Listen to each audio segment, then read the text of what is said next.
was going to tell a story about the tree kick at Pastranaland.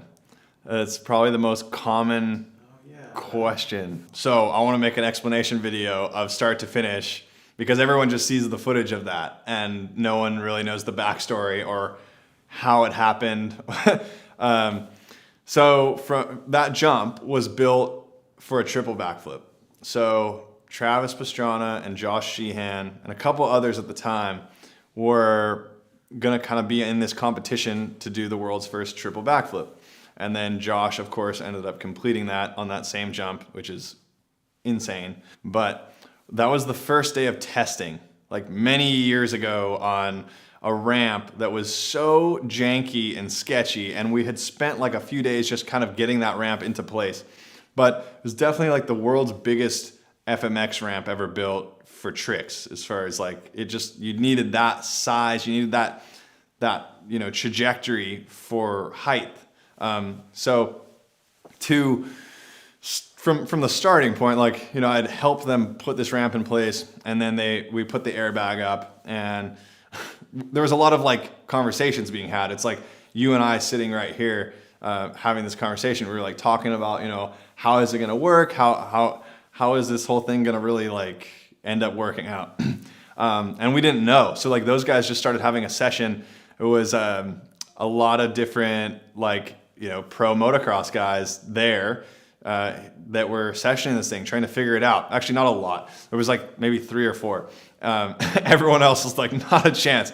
I'll not do that.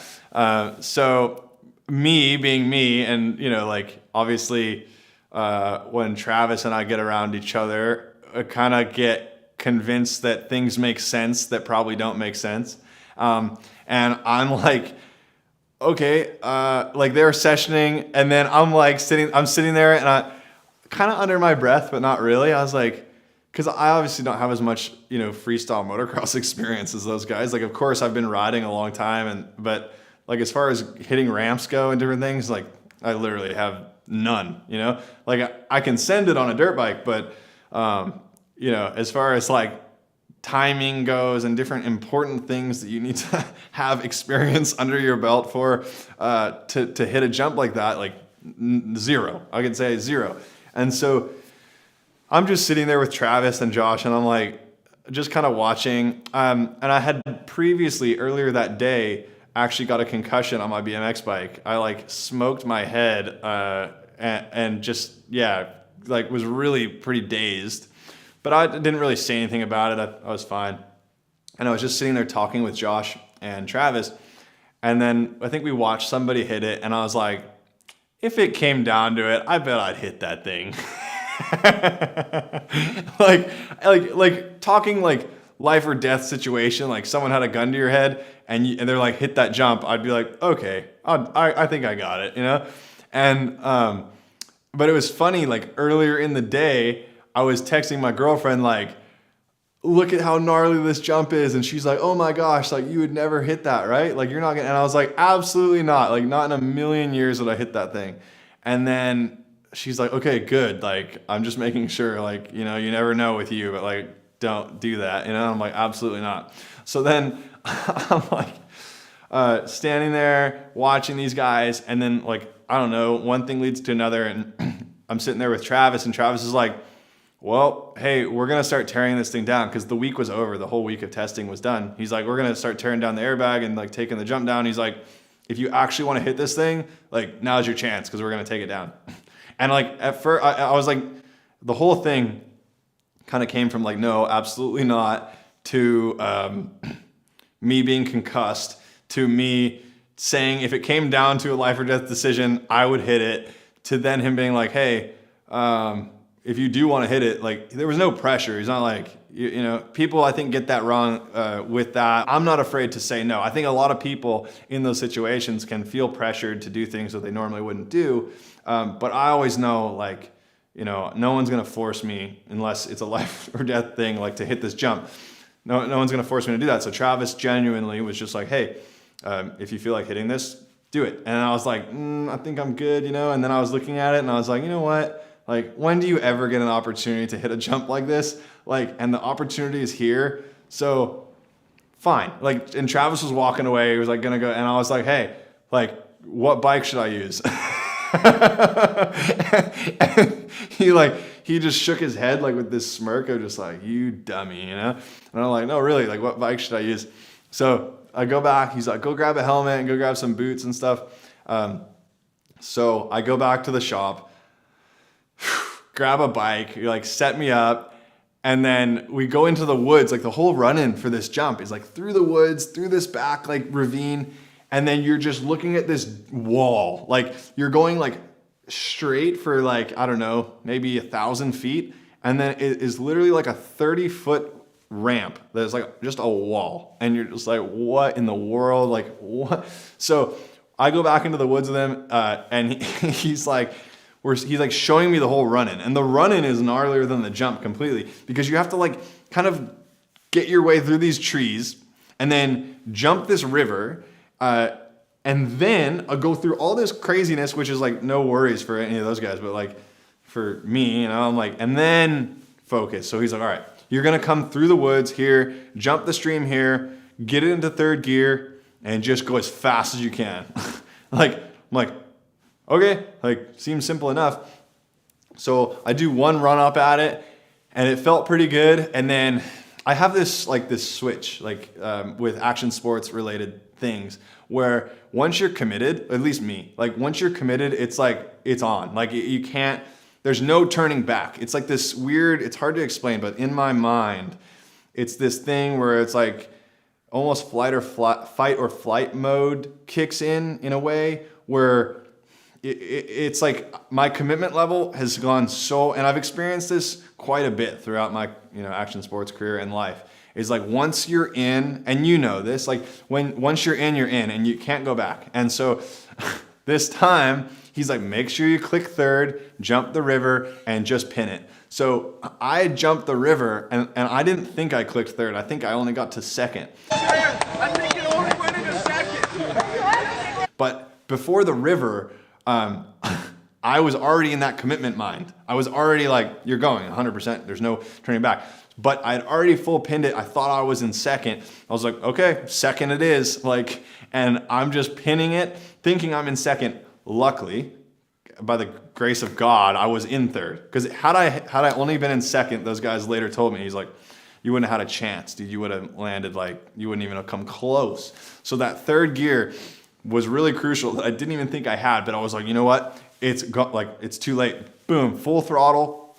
And I hit that jump as fast as I could, and as soon as I hit the lip, I just buckled my legs. Everything just gives out. The compression was so gnarly that I hit the thing, the whole entire bike bottoms out, and then just spring loads me. But what those guys didn't tell me or care to tell me is that the whole entire ramp, okay, like if you watch that video, I go off to the right, and I just drift to the right away. The ramp, and these guys are to deny it because they don't notice because they're that good at riding. They never even needed to notice that. But the whole ramp was crooked. I don't care what anyone says. That ramp was crooked. I looked at it afterwards and the whole ramp was sideways. So when I hit it straight on, it just bucks me to the right. And those guys are so talented and that they were overcompensating without even realizing it. To make sure they hit it in a straight line. But me, I just hit it as it came to me. And all of a sudden it happened so fast that I just remember pinning it as fast as I could, hitting the ramp, and then a millisecond later, I am just floating in space. I'm just up in the air, and I see when you're in that mindset of literally fight or flight, life or death, everything slows down so much.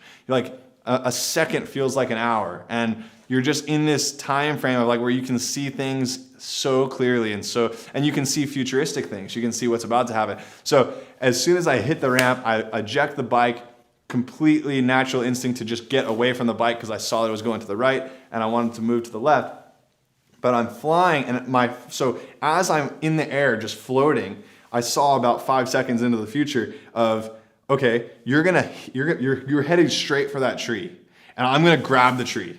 I'm literally gonna grab the tree and just hold on to the tree. But then my mind came back and said, no, that's not gonna work because you're gonna be hitting the tree at such a velocity of speed that you're not gonna be able to hold on. You're gonna bounce off the tree and you won't, and that's gonna screw you up. So I'm like, okay, abandon that plan. And it's crazy, as I tell this story, your mind slows down to such a degree that you are literally like considering every option in a millisecond. So I'm like, okay, I'm gonna grab the tree. Nope, that's not gonna work. So I'm like, okay, try to swim to the airbag. Like literally try to swim through the air to the airbag. And then as I was going that way, I was like, okay, you're still headed for the tree.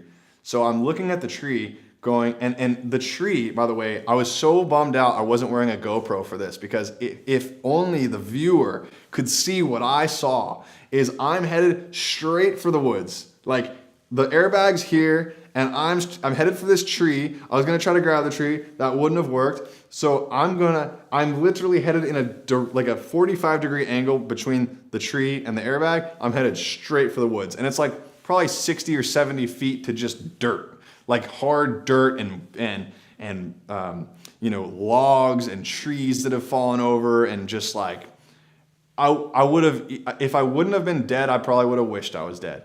And in the air, I was like, it happened so quick. I'm up there, I'm like, oh, I'm just floating, and I'm like 50 feet in the air, and I'm gonna miss the airbag. And then I tried to kick off the tree, but I'm still alive. This is a very talented We're going the rest of the week. And I'm just floating, and I'm like, oh, you're still headed for the tree. I didn't get enough, but I'm like, oh, you can kick off the tree. If you kick off the tree, you'll be able to get to the airbag. So as I'm approaching the tree, I didn't get enough, like, I'm getting picky here, but I didn't have enough kick. I didn't get as much kick as I wanted, but I still saw, like, oh, you can have some kick. So I just remember extending my leg, like with my tippy toes, as much as I possibly could to just get a little trajectory, like a little just, ugh. And I remember kicking as hard as I could, and I felt the little just, boom, hit the tree branch, and I saw that I just got just enough. So I hit the side of the airbag, and I'm like, oh great, I'm headed for the ground. Something's like falling from however high. And I'm like, oh, because I've landed on plenty of airbags, and like, if you don't land close to the middle, you're gonna hit the ground, 100%.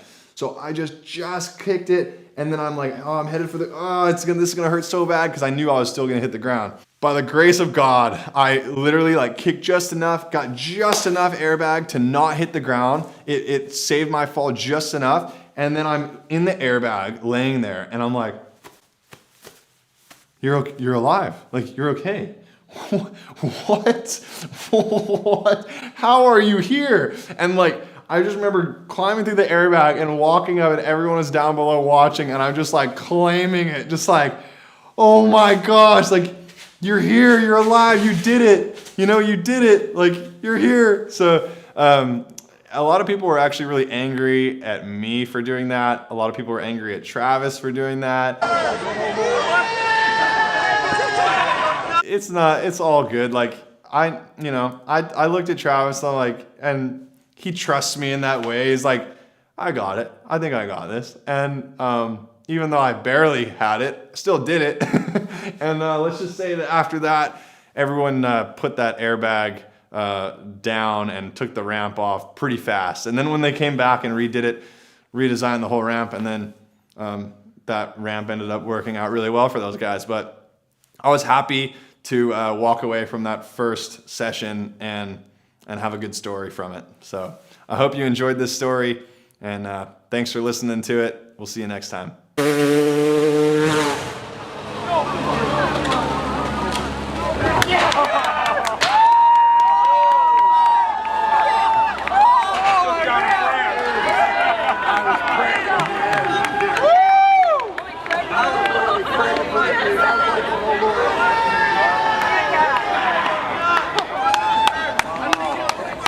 Up the ramp, and it was so compressed that all of a sudden I like don't remember anything, and then I'm just floating in the air, and then I see the tree coming, and I'm like, I'm gonna try to kick off the tree because I thought I was gonna miss the airbag. But you had enough awareness to kick off the tree. That was amazing.